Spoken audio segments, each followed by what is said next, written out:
Can staying put be the answer to moving? Moving forward with the Decker team. Moving forward together with the Decker team. We are excited that we've created for you free access to over 503 Life's Inside Track, where we share insider tips, real estate insights, investing strategies. And the great news is you can get access to them on the go, at home, or the office, and you can find them on YouTube or the radio on CHRI. Now, that just doesn't make a lot of sense, eh? The answer to moving is staying put? Yeah, it is. So what we're going to learn in this episode is after Suzan, who we're having a conversation about her journey, so you get to listen in to Suzan's journey of buying her first intentional investment property. Right. All right. And now we're saying... And so, Suzanne, you're saying that after examining all the chips on the board and thinking about moving, you think maybe staying where you are is the best move. Well, we've come to that possible conclusion. One was, you kind of alluded to that when we were talking, in terms of maybe the best thing is staying. And as I began to think about it, and we actually went out and walked through a property just to get a sense. And what struck me about that property, we did two, because I went with you because you had an appointment. So I went to walk through. And then we went and walked the neighborhoods as well, or neighborhood. Yeah. And I kept saying, Yetta, these rooms are so small, like small. And if you come to my house, my living space and my kitchen and my dining room, it's this very open, eerie, high ceiling space. And Yetta said, well, I'm not sure you'll kind of find that. And I went, oh. So it opened up the conversation. I back on to no one. So everywhere we went, you had people on all sides of you. There's a green space. I have a lot of privacy. So there was all these benefits to staying where I was.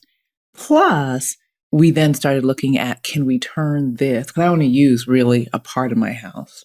Can we turn it into a potential investment property? As we began to walk through and look at all those options, it became like, maybe this is where I'm supposed to be, and turn it into something like else and put it to work for me. So, right. And then still buy an investment property, just not move into the investment property. Right. Absolutely. So staying put where you are, turning it into an investment property, and purchasing an investment property using some of the equity in this house. Absolutely. Therefore, leveraging what you've already built in the home you're in over the last 10 years. And we did explore that in the other show that we did. And I think at that point, I was thinking that likely ain't going to happen. Like, likely what we're going to do is go and replace it and sell it, take all the money, and maybe buy two at once. Right. But this way, we really do buy two at once, don't we? Do. And we just don't have to have land transfer tax. Yeah. Like, there's a lot of expenses that we avoid. Absolutely. And I think the bottom line for me was putting my properties to work for me. It wasn't necessarily moving. It was leveraging where I live that works for me even when I'm not there. And that was the key. Right. So you love where you live. It wasn't like you were dissatisfied with your home. No, your house. not at all. Well, I heard that you loved your backyard, the privacy. You back onto ravine parkland, right? Conservation land. Yeah, okay. Your location is good. You can walk to stores if you want. And trails, lots of walking trails. Right. That's very nice. And so the combination of your upstairs was suited for you perfectly, and you have a beautiful private backyard. So how are you thinking of, what are you thinking of doing with your basement? You're talking... Well, yeah, as you know, with your guidance and your input, we talked about an in-law suite, was that it? And so an in-law suite and building out something where it was kind of a large living area with a bedroom, living area, kitchen, dining room sort of thing, bathroom. And I have a walkout in my house. So it's not like It's light, it's airy, it works. I mean, I spend most of my time down there because my office is down there right now. But that's the only time I'm down there, really, is I go into my office, I go up. So if we move my office upstairs, because I do have the room, then the downstairs becomes available. Well, I just thought of something that could be discerning or disturbing, not discerning, disturbing. Oh, dear. And that's if you move your office up into your second bedroom and you move your exercise room up into your third bedroom, then there isn't a spare bedroom for Yetta and I to come to.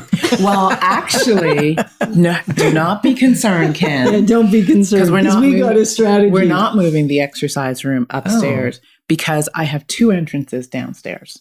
So I can still have an entrance to one area of the house and still maintain the exercise room. So we're going to have the common area downstairs would be the laundry room. Okay, so you'd share the laundry. Right. The other option we considered was putting a laundry upstairs and reconfiguring just some closet space, then putting a stackable upstairs if it ever became necessary. Mm-hmm. But at this time, it wouldn't probably be the best strategy. So if you're looking at like, can I keep the house I have?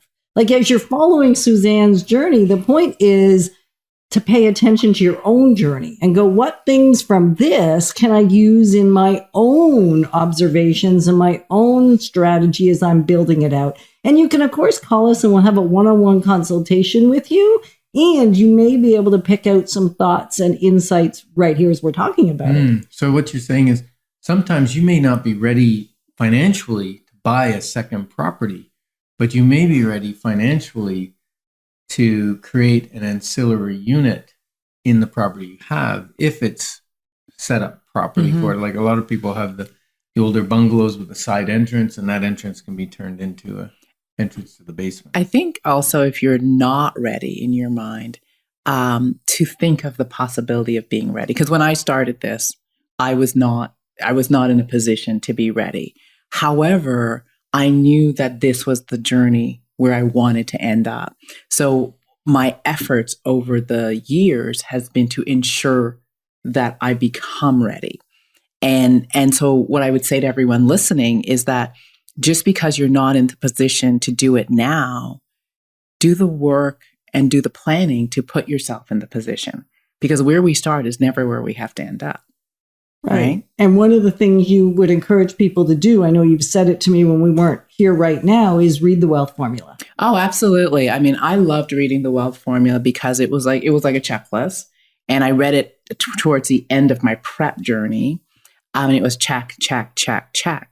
However, one of the things I was blessed to do was to sit down with a financial advisor. And I chose my financial advisor the same way I chose you guys. She came to me with a strategy, a retirement strategy. And she told me, you were going to invest here, we're going to do this, and you need to buy 3 to 4 properties. And it was that clear. And I was like, there's my plan. I know what to do. Okay, let's go do that. Mm-hmm. Yeah. Quote from Ken of Manotick. Which is, sometimes your right move is right in front of you. And you still have to do the work to find it. So do the prep work. So whether it's reading the wealth formula, reading another financial book, but get the things in order so you have a clearer picture of what your next step might be. We're grateful to be your partners on the journey of wealth and wisdom. Moving forward with the Decker team. Moving forward together.